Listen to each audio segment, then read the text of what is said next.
네, 안녕하세요. 헐크입니다. 오늘은 두 번째 시간인데요.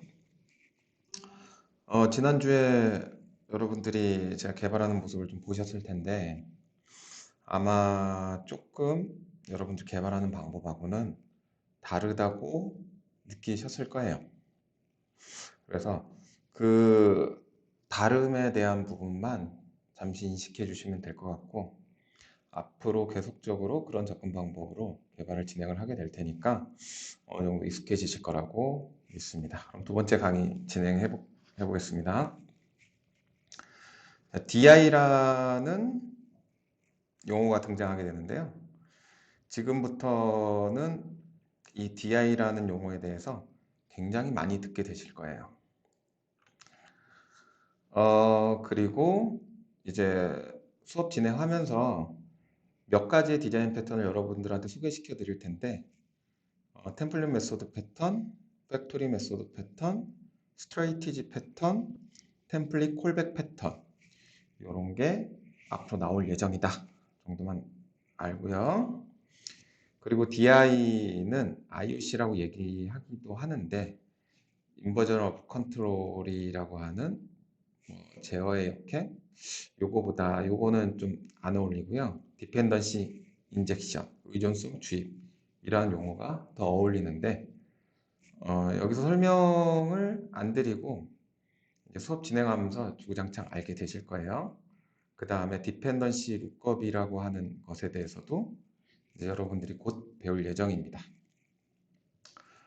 그러면 이제부터 본격적으로 수업을 진행할 텐데요. 요구사항이 하나 왔습니다.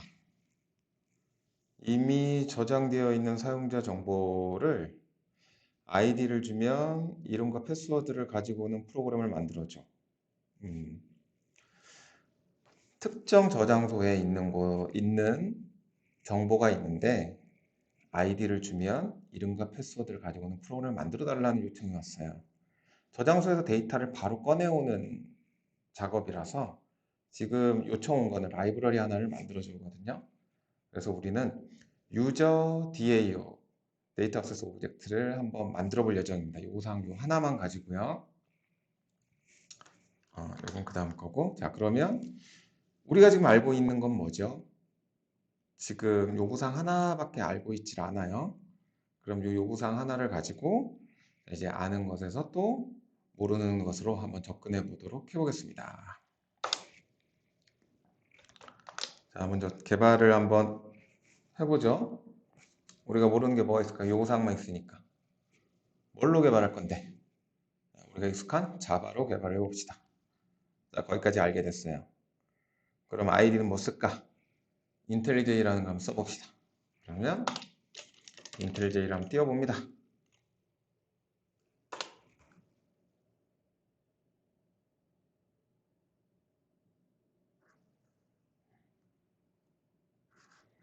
자, 우리가 알고 있는 거는 자바 써보자. 요거까지죠? 네. 그리고 깔려 있는 거는 뭐 JDK 11이 깔려 있으니까 이거 그냥 써보도록 하고요. 그리고 우리가 알고 있는 건 자바 프로젝트예요. 그래서 자바 프로젝트를 한번 만들어 볼게요. 그냥 알고 있는 대로 그냥 자바 프로젝트 만들어 보고요. 일반 디렉토리는 이거는 제가 미리 작업을 해둔 거고, 예, 여러분들과 작업한 이 디렉토리에서 만들어 보도록 하겠습니다. 자, 이름은 user DAO 그리고 여기에다 DAO라고 하는 프로젝트를 만듭니다. 자, 우리가 알고 있는 것만 가지고 프로젝트 하나 만든 거예요. 인텔리제이와 자바 프로젝트. 네.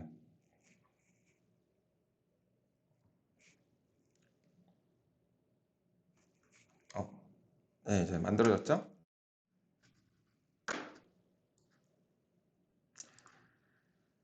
자, 이제 필요한 건 테스트입니다. 우리가 알고 있는 도메인을 테스트에 녹여야 되겠죠. 요구사항을 일단 만들어 볼게요. 자바 클래스를 만들 건데 우리의 패키지 하나 만들고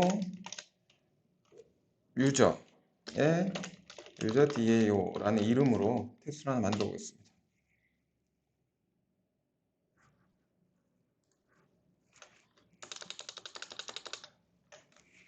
자, 그리고 우리가 알고 있는 도메인은 뭐죠?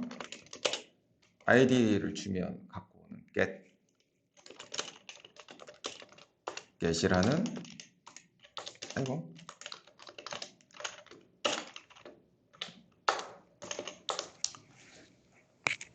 자, get이란 이름의 테스트를 작성하려고 하는데 지금 테스트를 돌리려면 테스트도 프레임워크가 필요하죠.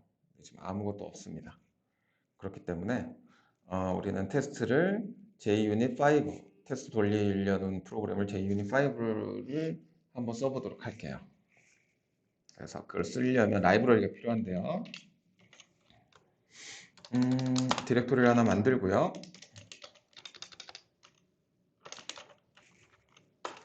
여기에다 라이브러리를 집어넣어 보도록 하겠습니다. 자, 미리 만들어 놓은 라이브러리들이 있는데요. 모든 파일을 여기에 여기 아니고 유저 DAO죠. 유저 DAO라고 만들었기 때문에 이게 아닌가?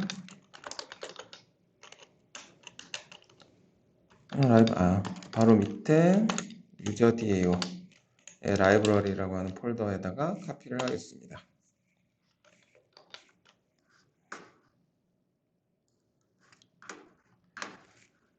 자, 우리가 테스트를 진행하기 위한 필요한 라이브러리는요. 요 JUnit5를 위한 주피터와 얘를 실행해 주기 위한 플랫폼과 그리고 테스트 표현을 위한 햄크래스트라고 하는 라이브러리를 사용할 예정이에요. 그리고 요거까지는 아직 식별 안 된 거거든요. 이건 이제 나중에 식별하도록 하고요. 자, 이 프로젝트의 라이브러리를 집어넣습니다.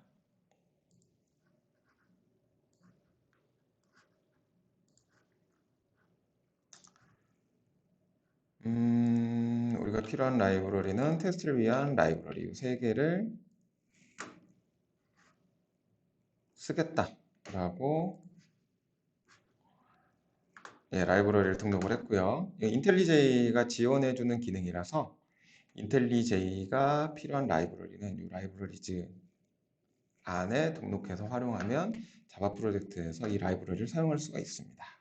오케이 하고 라이브러리 등록까지 마쳤어요. 그러면 여기에서 우리가 라이브러리를 쓸 수 있는지 한번 볼까요?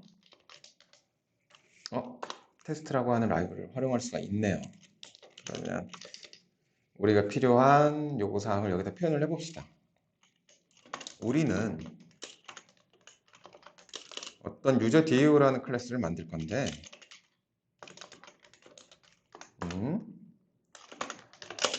유저 DAO에서 id를 주면 유저라고 하는 오브젝트를 내뱉을 거야 라는 것까지가 우리의 요구사항일 것 같아요. 그러면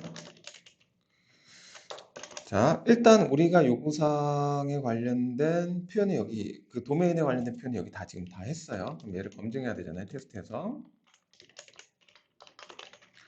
햄크러스트에 assert 대신에 라이브러리를 써서 실제 get id라고 하는 걸 갖고 오면 is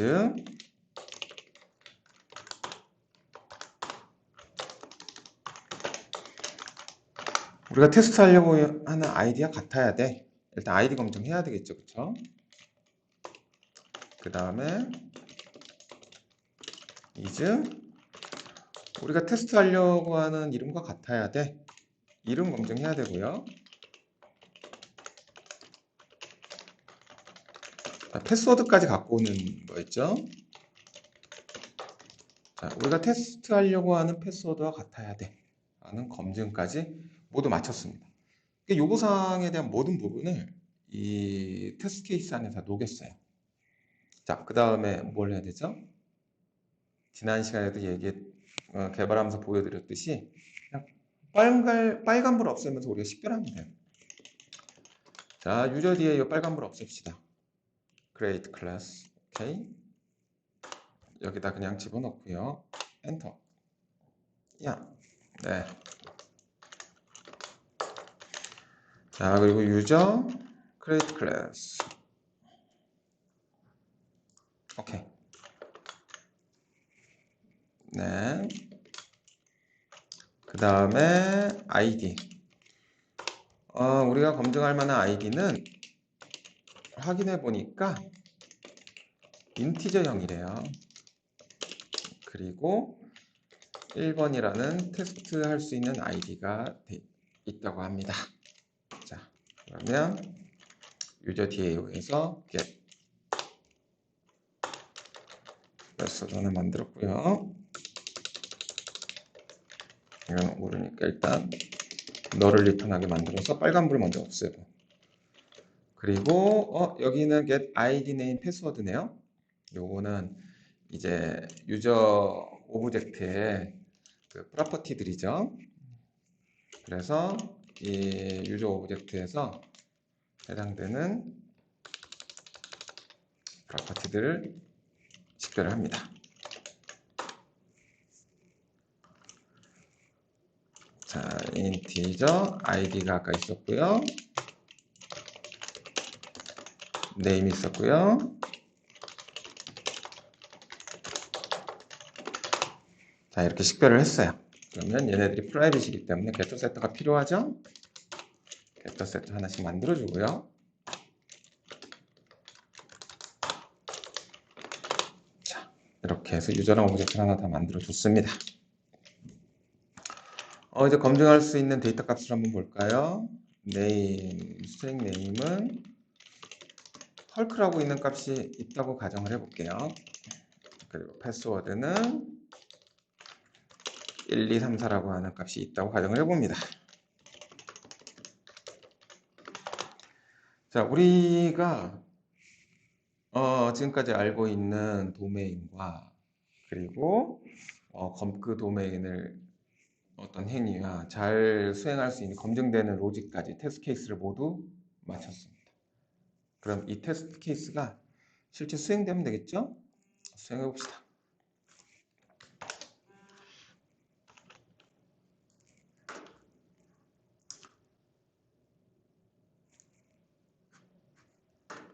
자, 열심히 컴파일하고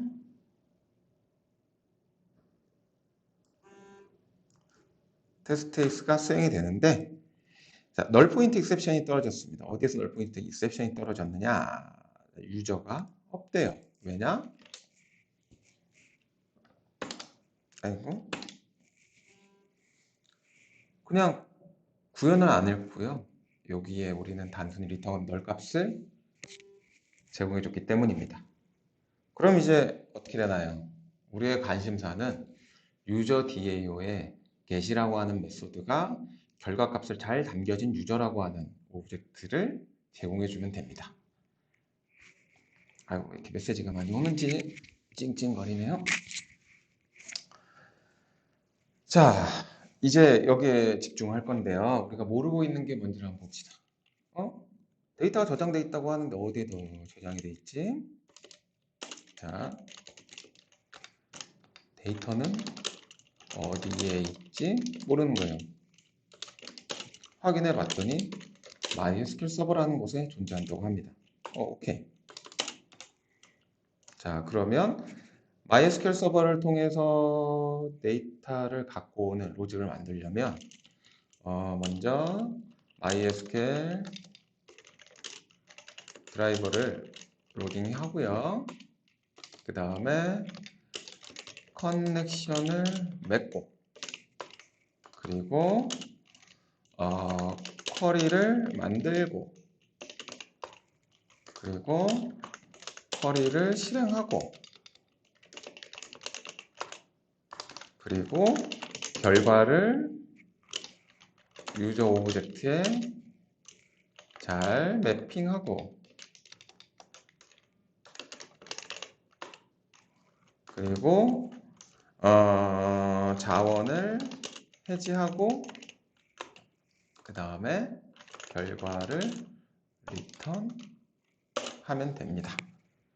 이게 일반적으로 자바에서 수행하는 기본적인 데이터베이스의 데이터를 얻어오기 위한 작업입니다. 자, 그러면 하나씩 한번 수행을 해보도록 하겠습니다. MySQL 드라이버 로딩 해야 되니까, 자, 우리는 프로젝트에서 라이브러리에서 MySQL 드라이버 라이브러리를 갖고 옵니다. 그리고 이 라이브러리를 어떻게 해요? 라이브러리를 쓸 수 있게끔 잘 매핑을 해줘야 되겠죠. 자, 라이브러리를 쓸 수 있게끔 매핑을 했습니다. 그러면 이제 로딩을 해봅시다. 로딩하는 클래스 forename에서 com.mysql.드라이버는 어딨지? cj.jdbc. 드라이버 안에 최신 드라이버가 있다고 합니다. 그리고 커넥션을 맺고요. 커넥션이라고 하는 오브젝트를 가지고 드라이버 매니저라고 하는 녀석을 통해서 커넥션을 얻습니다. 서버는 어디에 있을까요? 서버의 위치를 알려줍니다. 서버는 일단 JDBC, MySQL, 로컬호스트라고 하는 곳에 있고요. 그리고 데이터베이스 이름은 제주라고 합니다. 그리고 아이디는 제주고요. 패스워드는 아이고 안 보이네. 라인피드에서 봅시다. 제주 PW라고 하는 걸로 패스워드가 되어 있다고 합니다. 이렇게 되면 여기에 접속할 수 있고요. 쿼리를 만듭니다. prepared statement으로 만들어요. 만들면 커넥션에서 prepared statement에서 쿼리를 날릴 건데, 자, select id 갖고 오고요, name 갖고 오고 패스워드라고 하는 걸 갖고 올 거예요. from user info라고 하는 테이블에 저장되어 있습니다. 이것도 라인피드를 좀 해봅시다. where id는 특정 값에 저장되어 있다고 해요. 자, 이렇게 저장되어 있는 쿼리를 실행을 해야 되죠, 그렇죠? 쿼리를 실행을 하려면 일단 id를 저 물음표라고 하는 값에 미리 정의된 스테이트먼트 안에 물음표 이메일 값에 id를 매핑을 해줘야 되죠. 그래서 prepare statement.set int에서 첫 번째 인자의 id를 파라미터나 id를 매핑을 해줍니다. 그리고 이렇게 만들어진 쿼리를 실행합니다. 이 쿼리를 실행하면 결과가 result set이 나오거든요. result set에다가 prepare statement.execute query 라고 하는 걸 통해서 쿼리를 수행합니다. 이제 유저에 잘 매핑해야 되겠죠. 그리고 이 result set은 분명히 하나만 갖고 오게 될 거고요. 그 하나의 그 데이터 로우에 접근하기 위해서는 result.next 라고 하는 걸 통해서 로우를 가리키는 커서를 한 칸 더 옮깁니다. 그러면 처음에는 아무 데이터도 가리키지 않다가 이제 결과 중에서 첫 번째 결과로 이동하게 되고요. 이제 그 결과를 유저에 매핑을 해봅시다. 유저는 유저 만들고 user.setId는 뭐예요? result.set.get id가 int였죠. int의 칼럼 이름은 id라고 합니다. user.setName result.set.get string이죠. name이라고 하는 스트링을 필드를 name에 저장할 겁니다. user.setPassword result.set.getString 얘도 스트링이에요. 얘는 패스워드라고 하는 필드라고 합니다. 데이터베이스 필드고요. 자, 이렇게 유저의 오브젝트를 잘 세팅한 다음에 우리가 접속했던 여러 가지 스트림에 대한 정보들을 다 하나씩 끊어줘야 됩니다. 먼저 리절트 셋 좀 끊어주고요. 그리고 프리페어 스테이트먼트 끊어주고요. 그리고 마지막에 커넥션을 끊어줍니다. 자, 그리고 결과를 유저로 리턴을 합니다. 잘 매핑된 오브젝트를 리턴을 합니다. 우리가 원하는 로직을 전부 개발을 했어요. 자, 근데 좀 복잡해 보이죠? 근데 이게 자바로 데이터베이스 커넥션에서 결과를 매핑해주는 결과값을 갖고 와서 서비스하는 기본적인 로직입니다. 기본에 대해서는 이 수업 시간에는 자세히 설명드리지 않습니다. 이제 여러분들이 자바를 더 공부를 해보세요. 자, 그러면 이제 뭘 해야 되나요? 빨간불들 없애야 돼요. 그쵸? 빨간불 없앱니다. 익셉션 그냥 보내. 없앱니다. 없애고, 빨간불이 잘 없어졌어요. 그러면 이제 우리가 원하는 결과가 테스트가 잘 수행되는지 한번 동작을 시켜볼까요? 테스트하기 전에 빨간불이 생겼네? 자, 익셉션이 스로우 된 것 때문에 그런데 얘도 익셉션 그냥 스로우 시켜버립니다. 자, 테스트 한번 수행합니다. 한 방에 될까요?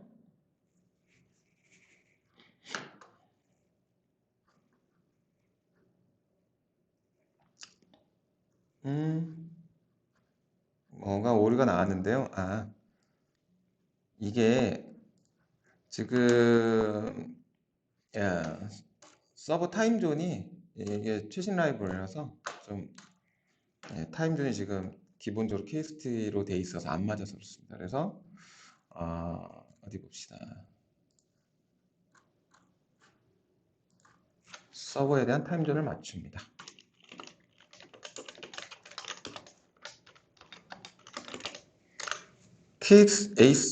KST란 타임존이 이제 디플리케이트 돼서 그렇거든요. 아시아의 SEOUL 이 타임존으로 마칠게요. 다시 수행을 해봅니다.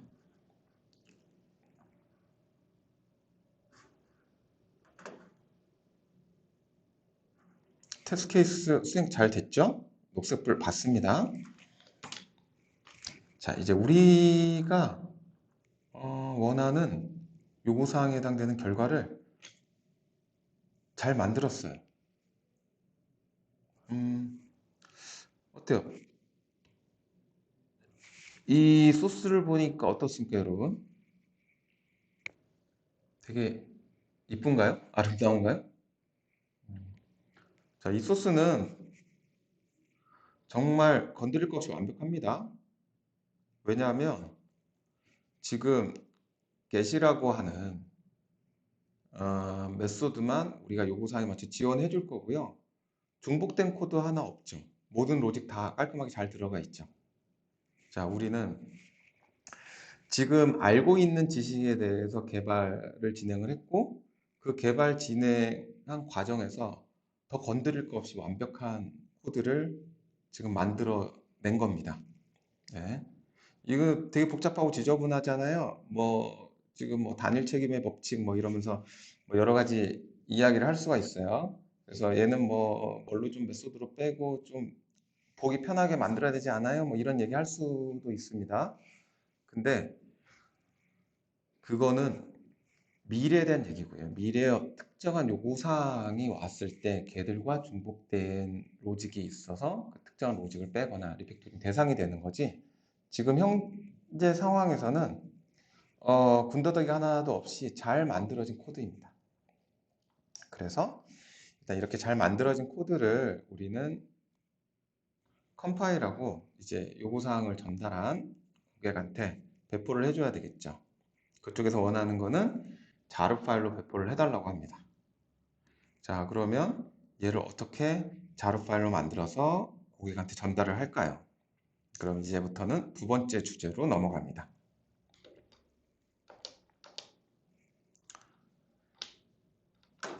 자, 네. 두 번째 주제는 그래들이라고 하는 주제인데요. 자, 빌드라고 하는 과정이 있습니다. 자바에서 빌드라고 하는 과정은 뭐냐면 클린. 기존에 컴파일이 되어 있던 올드한 클래스들을 모두 깔끔하게 지워주고요. 자바 C, 자바로 된 소스 코드를 컴파일합니다.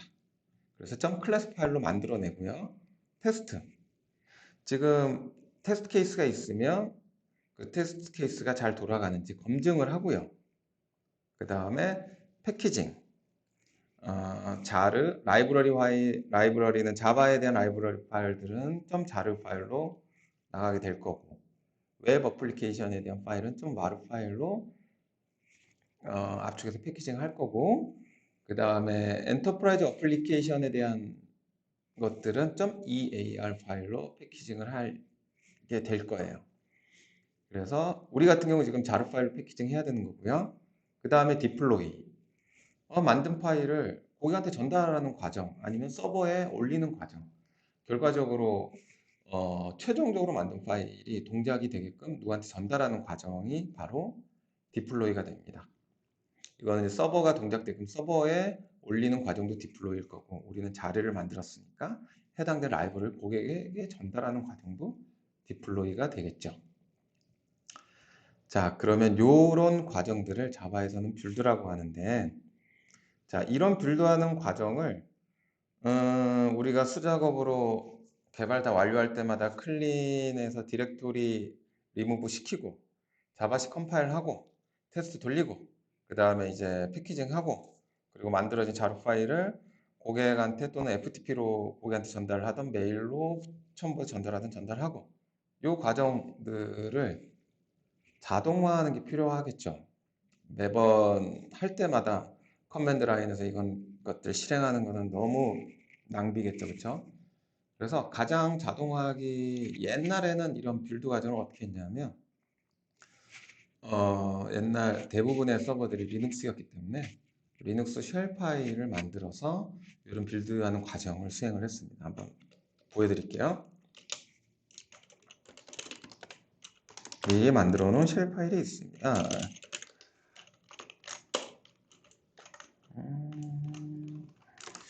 얘를 이제 DM에 카피를 해봅시다.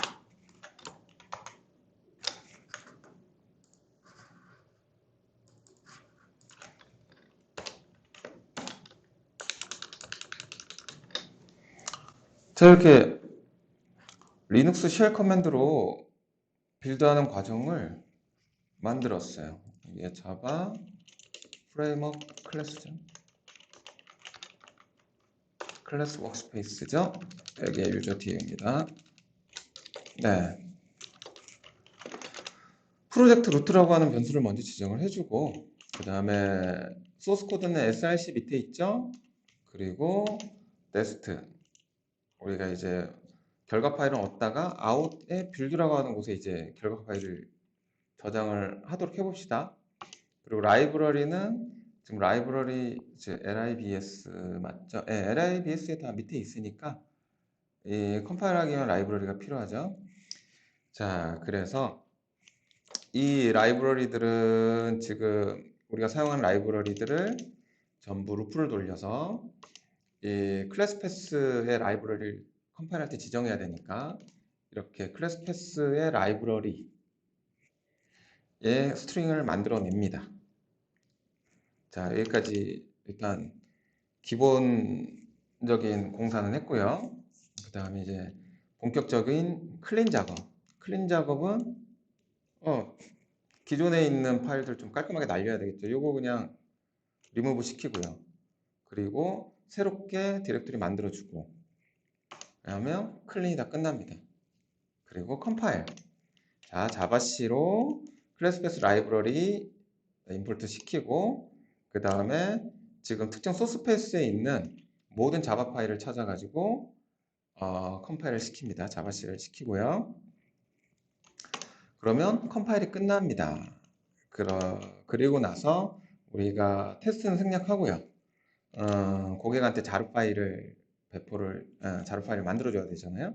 그럼 자루 파일은 이제 압축을 하는데, 유저 dao.자르라는 이름으로 압축을 하는데, 거기에는 좀 클래스들을 묶은 게 자르죠. 지금 데스트 패스에 있는 클래스들을 묶어서 유저 DAU 자르로 압축을 하게 됩니다. 자, 그러면 요 build.shell이라고 하는 거를 터미널에서 한번 실행을 해볼게요.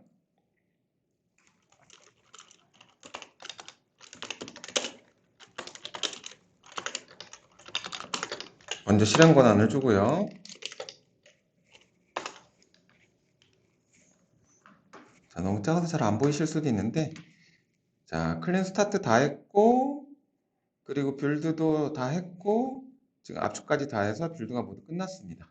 그럼 우리가 원하는 목적지 아웃에 빌드에 짠! 유저 DAO 자르가 생겼죠. 이제 얘를 우리가 만든 최종 아웃풋을 고객에게 전달만 하면은 우리의 할 일은 모두가 끝났습니다. 자, 이렇게 쉘만 사용을 해도 컴파일이나 이런 것들 자동화하는 데는 문제가 없어요. 문제가 없는데 조금 보면 보기도 안 좋고 좀 복잡합니다. 복잡하고 이제 이렇게 빌드하는 과정이 점점 복잡해지면 질수록 요 쉘 파일은 더 많은 로직들이 들어가겠죠. 그리고 가독성도 별로 좋지가 않습니다. 그래서 이런 빌드하는 과정을 가독성도 좋고 좀 어떻게 이쁘게 좀 편하게 빌드하는 과정을 만들어 내는 방법은 없을까 해서 나온 툴이 하나 있습니다. 그게 바로 안트라고 하는 툴입니다. 안트는 이런 빌드를 자동화하기 위한 간단한 툴이에요. 안트라고 하는 안트라고 하는 툴을 한번 볼게요. 안트는 하나의 지금 프로젝트에서 두 가지 개념으로 나눕니다. 하나는 타겟이고요. 또 하나는 태스크입니다. 자, 컴파일은 여러 가지 태스크들로 구성될 수 있거든요. 특정 단계별로 태스크들을 묶어 놓은 게 바로 타겟이라고 하는 개념이고요. 각각의 태스크들을 타겟이라는 개념으로 묶고 여러 타겟을 수행시키는, 그러면서 우리가 얘기한 빌드 과정을 수행하는 개념으로 탄생한 녀석입니다. 일단 안트 한번 직접 보시면은 금방 이해하실 수 있으세요. 자, 안트는 XML 파일로 되어 있습니다.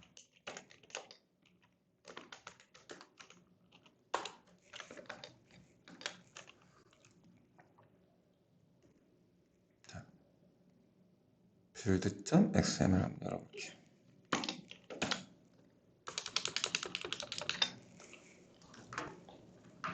안트의 개념은 프로젝트, 이 프로젝트에 대한 빌드를 수행할 건데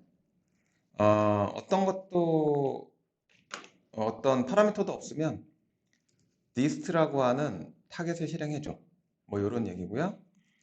각각의 타겟들이 얘는 이제 환경 설정들 해주는 녀석이고요. 각각의 타겟들이 존재합니다. 얘는 init이라는 타겟, 얘는 compil이라는 타겟, 얘는 dist라는 타겟, 얘는 clean이라는 타겟이죠. 각각의 타겟들에는 자르라고 하는 것처럼 지금 맨 먼저 수행해야 될 게 뭐예요? 아무것도 없으면 dist라고 하는 걸 수행을 해줘라고 돼 있죠, 그쵸? 자, dist라는 내용을 보면은 자르라고 하는 태스크가 정의가 되어 있습니다. 이거는 안트의 이제 디폴트 태스크이기도 하고요. 자르라고 하는 태스크는 뭐 디스트의 어떤 타임스탬프 날짜 이름으로 유저 DAO 슬래시 날짜점 자르로 이제 빌드라는 디렉토리의 배포를 빌드라고 하는 부분은 우리가 어디에 있죠? 아웃풋의 빌드 여기에다가 만들어 넣어주세요 라고 하는 겁니다. 근데 얘는 자르를 수행하는 것밖에 없죠. 여기에서는 디펜즈라고 하는 게 있어요. 디펜즈라고 하는 이 프로퍼티가 해주는 역할은 무엇이냐면 이거 수행하기 전에 얘는 반드시 수행해야 돼. 얘랑 얘에 대한 의존성을 갖고 있어. 뭐 이런 얘기입니다. 그럼 디스트 수행하기 전에는 뭘 할까요? 컴파일을 수행하겠죠. 컴파일을 수행하기 전에 뭘 할까요? 이닛을 수행하게 될 거고, 이닛을 수행하기 전에는 뭘 할까요? 클린이라는 걸 수행하게 될 거고, 클린을 수행하기 전에는 없습니다. 그냥 단독으로 수행하게 됩니다. 그래서 디스트를 수행하게 되면 먼저 클린이 수행이 돼서 디렉토리 다 날리고, 우리가 쉘에서 했던 작업이에요. 그 다음에 이닛 디렉토리 하나 만들고, 그리고 타임 스태프를 한번 찍었습니다. 그리고 컴파일 디렉토리를 자바C로 컴파일하고 클래스 패스 지정된 곳에서 그 다음에 마지막에 디스트 자르 파일 만들어냅니다. 여기까지가 이제 안트가 XML을 수행하는 역할인데요.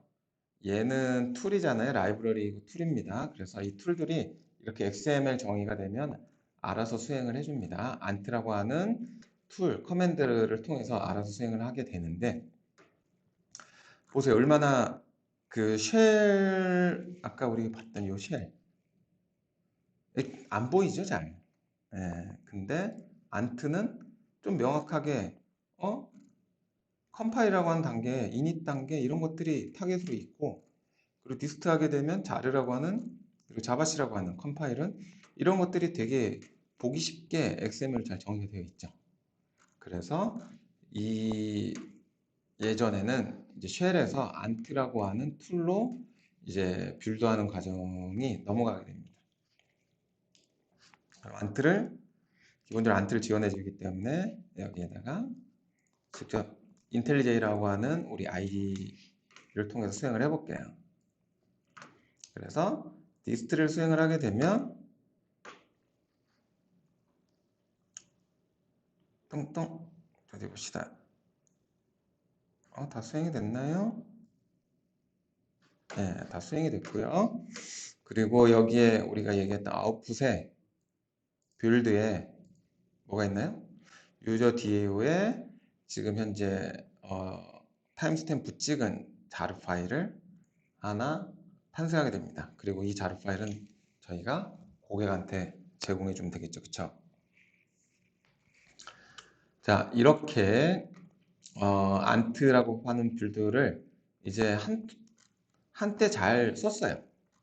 썼는데 점점 프로젝트가 복잡해지고 우리가 이제 어, 오픈소스라고 하는 것들을 통해서 수많은 공통 라이브러리들을 활용을 하게 됩니다. 근데 그렇게 활용하다 보니까 라이브러리에 대한 버전별로 디펜던시가 생겨버리게 돼요. 지금 현재 이제 JUnit 플랫폼 뭐 햄크래프트 2.1을 썼는데 막 3.0, 4.0 되면 뭐 메소드도 달라지고 기존의 그 디프리케이트 되고, 그리고 얘 또한 다른 라이브러리에 대한 의존성도 갖게 되고, 그래서 그 의존성에 갖는 라이브러리를 모두 찾아서 어떻게 해야 되냐면 컴파일을 하기 위해서 잘 모아놔야 되고요. 그리고 실제 이게 동작이 되려면 동작이 될 때 필요한 라이브러리를 어떻게 해야 돼요? 그 지금 이 컴파일 될 때 사용된 디펜던시에 대한 라이브러리를 잘 묶어서 이제 배포하고 수행을 해야 잘 동작이 되겠죠. 근데 라이브러리에 대한 디펜던시가 막 짬뽕 되면서 동작이 되던 것도 동작이 안 되는 경우도 막 발생하고요. A라는 라이브러리를 썼는데 걔가 참조하고 있는 다른 라이브러리를 생각을 못한 거예요. 그래서 수행을 해보니까 실제 동작이 잘 안 되는 거예요. 참조한 라이브러리의 버전이 달라서 뭐 이런 경우도 많이 발생하게 됩니다. 굉장히 복잡해지니까요. 실제로 우리가 프로젝트를 진행하면 수백 개 라이브러리를 활용하게 되거든요. 이 상황에서 디펜던시 관리란 굉장히 헬입니다. 그래서 이런 요구사항에 맞춰서 아주 획기적인 녀석이 탄생을 하게 돼요. 그게 바로 여기 보시면 메이븐이라고 하는 녀석입니다. 자, 메이븐은 어떤 녀석이냐 하면은 폼.xml이라고 하는 파일에 디펜던시들을 정의를 다 해놔요.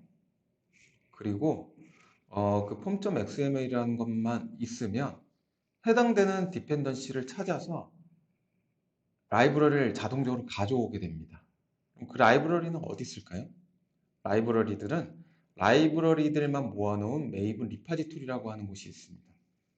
저기 이제 공개된 메이븐 메인 리파지토리는 이제 오픈소스로 공개된 소스들에 대한 라이브러리들이 굉장히 모든 라이브러리들이 되게 많이 들어가 있고요. 그 다음에 이제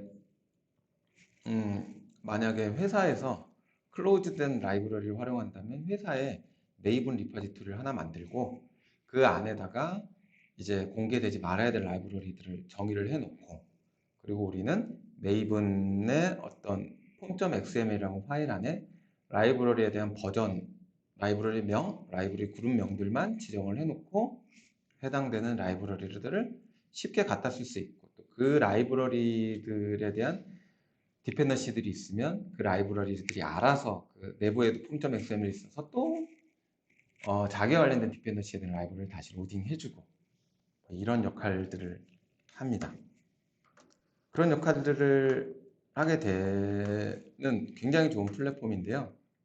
이제 얘는 우리가 빌드라고 하는 과정을 얘는 라이브러리들의 디펜던시를 관리해 주는 게 얘 굉장히 좋은 기능이고요. 빌드라는 과정도 물론 당연히 지원을 하겠죠. 빌드 툴이기 때문에.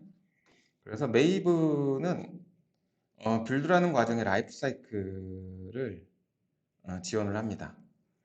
클린 라이프 사이클이라고 하는 이런 라이프 사이클이 있고요. 디폴트 라이프 사이클이 있고 그리고 사이트 라이프 사이클이라고 하는 게 있습니다. 자, 클린은 그냥 우리 앞에 봤던 클린 관련된 거고요. 이제 컴파일, 이제 주된 라이프 사이클을 보시면 컴파일, 그리고 자료를 만든 패키지, 그리고 인스톨, 그리고 디플로이 하는 과정이 있습니다. 패키지는 패키지를 잘 만들고 거기에 맞춰서 이제 인스톨은 그 패키징 된 것들을 이제 최종 아웃풋을 인스톨이 만들어냅니다. 그리고 디플로이는 여기서 디플로이는 우리가 생각하는 디플로이하고 좀 달라요. 뭐 예를 들면 예를 하나 드릴게요. 우리가 유저 DAO라고 하는 걸 만들어서 유저 DAO.자르라고 하는 걸 만들었단 말이죠. 그럼 여기서 디플로이는 메이븐 리파지토리의 디플로이입니다.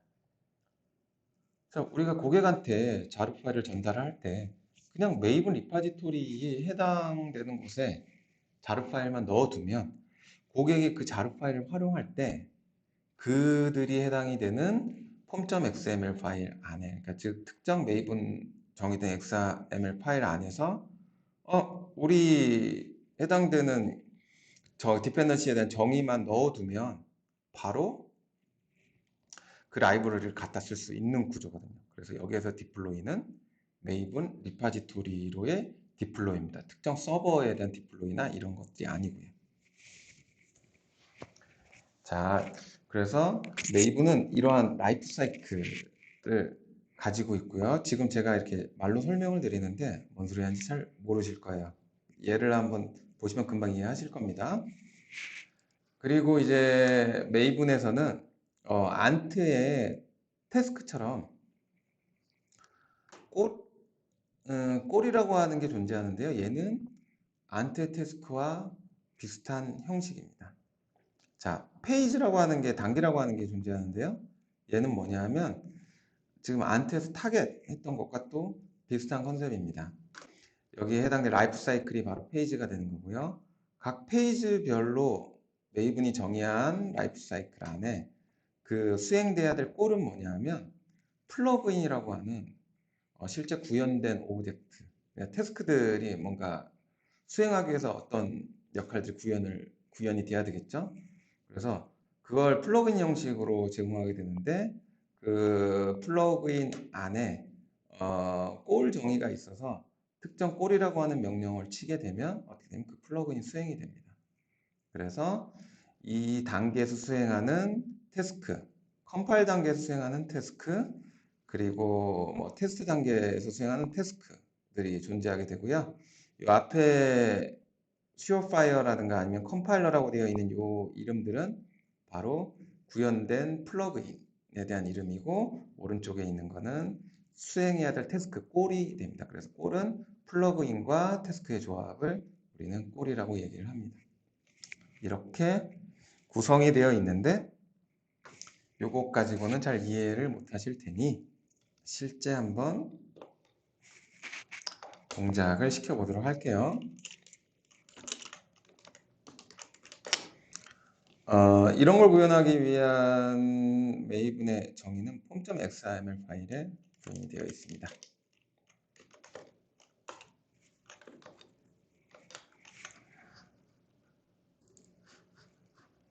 한번 볼게요.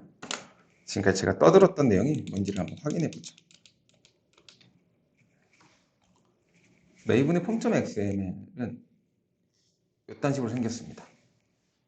얘들 form.xml도 마찬가지로 XML을 활용하고 있고요. 그래서 얘는 이제 메이븐의 버전, 그리고 그룹 아이디라고 해서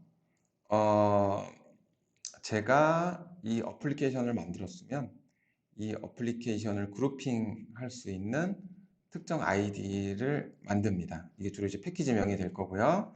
그 그룹 하위에 유저 DAO라고 하는 아티팩트 아이디가 바로 이 라이브러리의 키가 됩니다.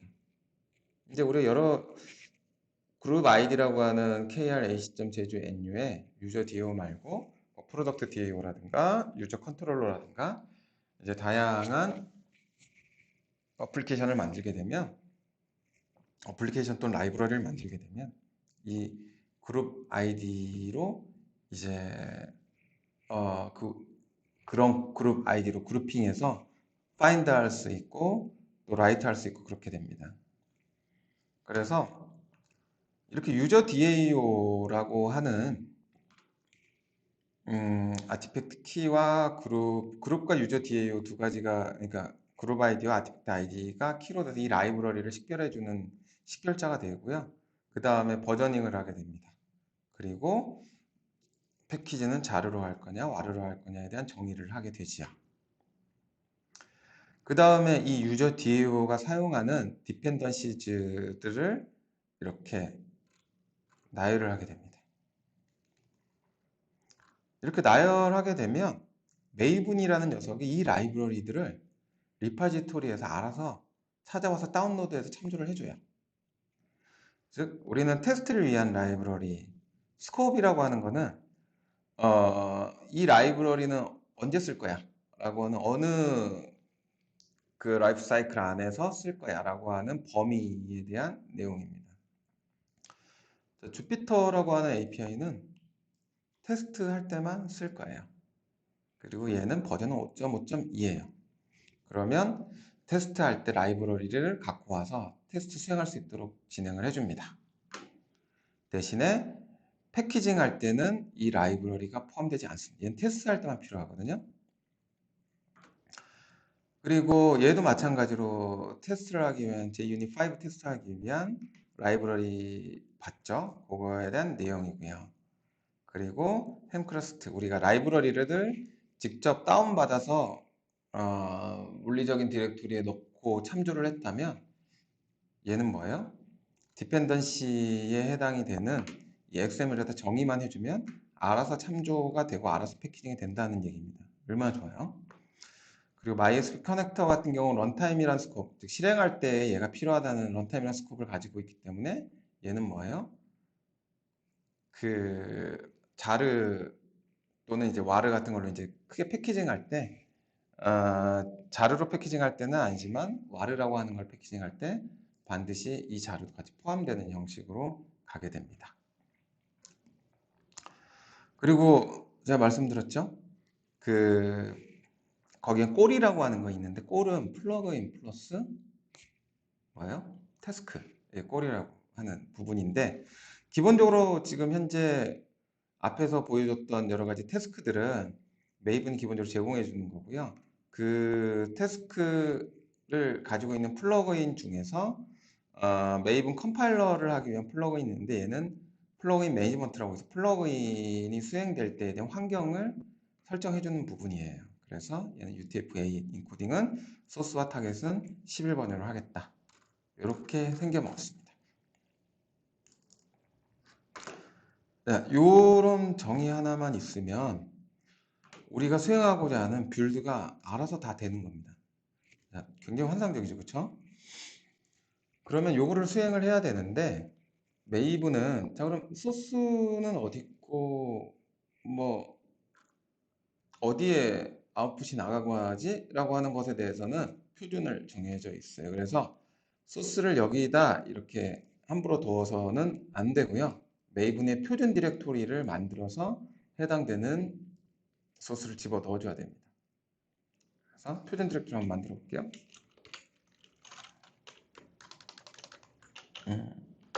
자, 여기에서 만들어 봅시다. 모듈에서 지금은 소스 폴더는 요게 되어 있는데 이거 제거를 하고요. 소스에다가 폴더를 하나 만드는데 메인이라고 하는 폴더와 자바라고 하는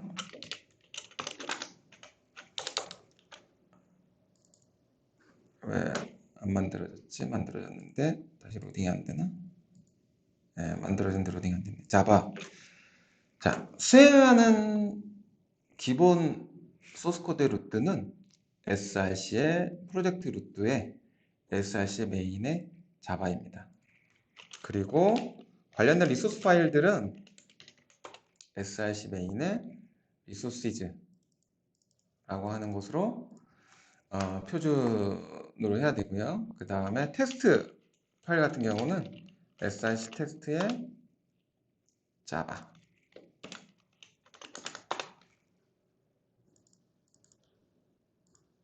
라는 폴더에 들어가 있고 테스트 리소스, 테스트라긴 리소스는 src 테스트 리소시즈라고 하는 이 표준 그대로 따라줘야 됩니다. 이 디렉토리 구조를 따라줘야 메이븐이 동작을 할 수가 있어요. 그러면 얘를 소스로 매핑 해주고요. 이건 인텔리제 환경입니다. 얘는 리소시즈, 얘는 테스트 소스, 얘는 테스트 리소시즈. 이렇게 환경 설정을 마치고 메이븐을 한번 동작해 보도록 할게요. 자, 메이븐 플랫폼이 어딘가 있겠죠? 메이븐 플랫폼을 한번 바꿔볼게요. 자, 인텔J가 메이븐 플랫폼으로 지원을 해주고요. 요 안에서는 보면 라이프 사이클을 표현을 해줍니다. 이렇게 앞에서 봤죠? 이런 라이프 사이클이 있고 플러그인들이 있어요. 클린 플러그인, 컴파일러 플러그인, 디플로이 플러그인, 인스톨 플러그인. 각각의 플러그인들을 보면 이런 태스크들이 존재합니다. 네. 그래서 우리가 인스톨이라고 하는 라이프 사이클을 실행을 하잖아요. 그러면 거기에 맞는 플러그인의 태스크가 동작이 됩니다. 이 태스크를 정의할 때는 어떤 라이프 사이클에 수행이 되는 거야 라고 하는 부분들이 다 정의가 되어 있거든요. 그래서 빌드 서세스풀 하고 얘는 보면 타겟이라고 하는 곳에 만들어져요. 이렇게 유저 DAO 자르라고 하는 곳으로 만들어지게 됩니다. 자, 지금은 메이븐 리파지토리 설정 안 해서 그런데 디플로이를 누르게 되는 순간에 리파지토리 설정을 하게 되면 자기의 그룹된 그 리파지토리 안에 나의 이 유저 DAO.자르라고 하는 파일이 올라가게 되고요. 1.0이란 버전으로. 그럼 고객은 어떻게 됩니까? 고객의 그 메이븐 프로젝트 안에서 디펜던시에다가 krac.제주 nu 유저 DAO의 1.0이라고 하는 폼 파일만 있으면 해당 라이브러리 그대로 쓸 수가 있겠죠. 그리고 우리가 버전 업그레이드해서 배포를 하면 고객은 어떻게 돼요? 버전만 업그레이드해서 또 그 라이브러리들을 활용할 수가 있겠죠. 이러면 모든 디펜던시가 깔끔해집니다. 라이브러리 때문에 오류나는 일도 없고요. 그리고 빌드와 디플로이까지 모든 게 깔끔해져요. 그래서 아직까지도 이 메이브는 지속적으로 활용하고 있고요. 굉장히 획기적인 개념으로 만들어진 빌드 툴입니다. 근데 우리는 이 메이븐에 대해서 잠깐 그 스콥이라고 하는 부분이 XML에 보이죠? 그거 잠깐 설명을 간단히 드리면 이 부분이요.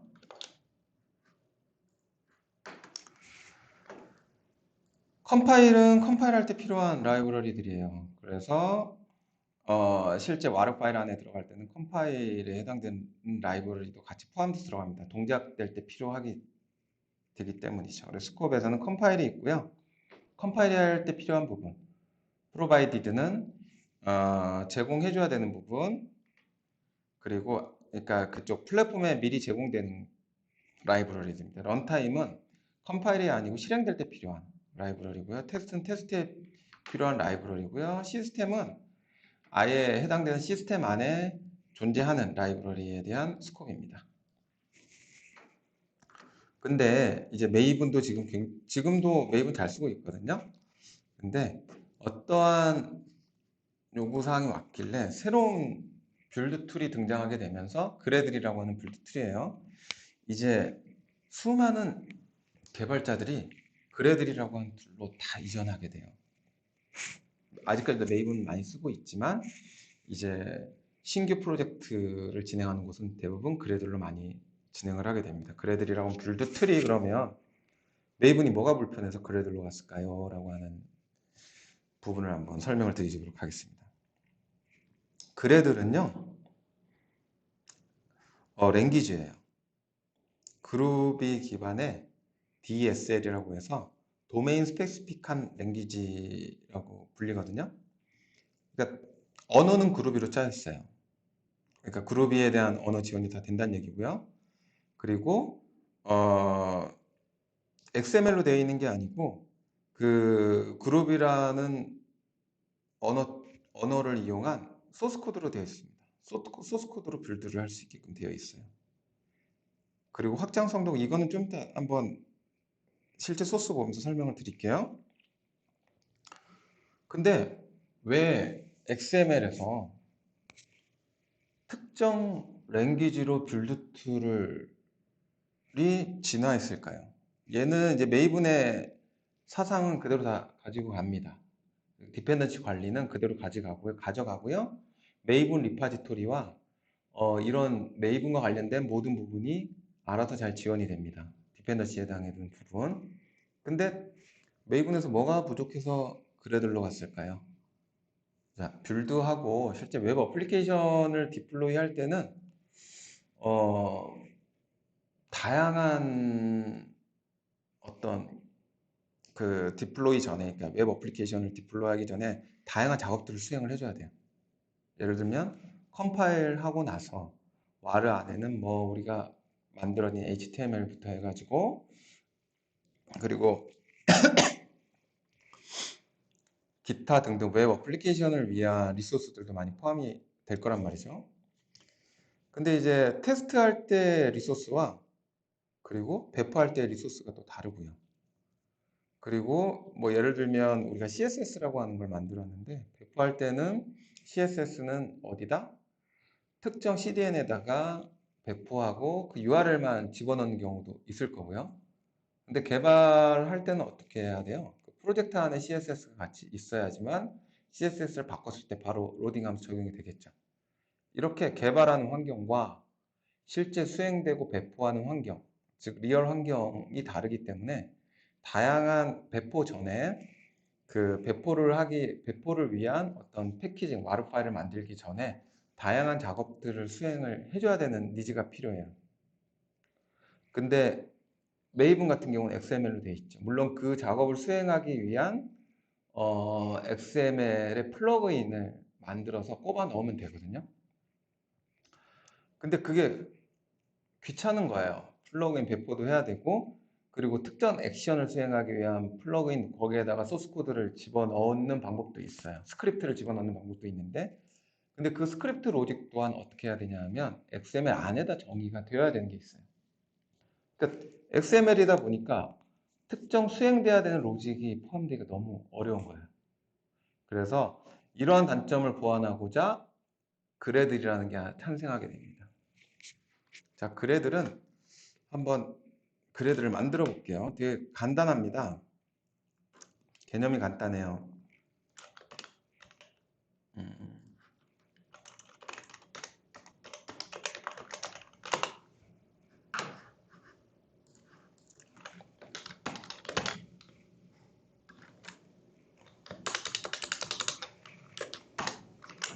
얘는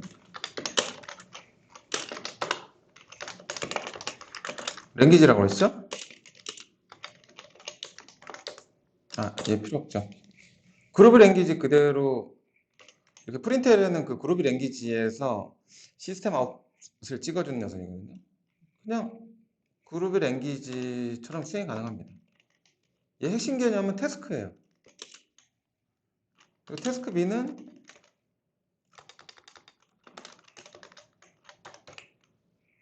디펜드 온이던가?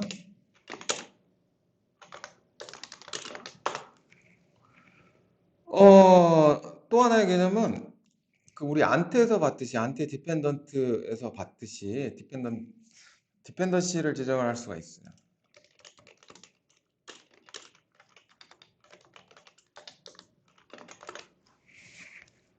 핵심 기능은 이게 답니다. 자, 그래들은 이렇게 태스크를 정의하고 해당되는 디펜던시를 지정을 하게 되면요. 콘솔에서 한번 실행을 해볼게요. 그리고 그래들은 항상 이런 빌드에 정의된 파일 이름은 build.gradle입니다. 자, 이러면 A라는 태스크가 수행이 되는 거예요. 자, A라는 태스크는 뭐예요?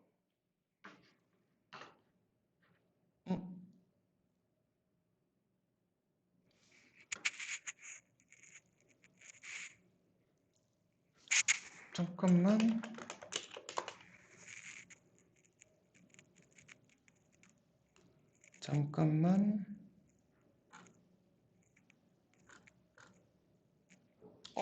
A라는 태스크가 실행이 되면 프린트L에는 테스트 하나만 나와야 되는데, 네, 잠시 제가 확인하고 강의 이어서 하겠습니다.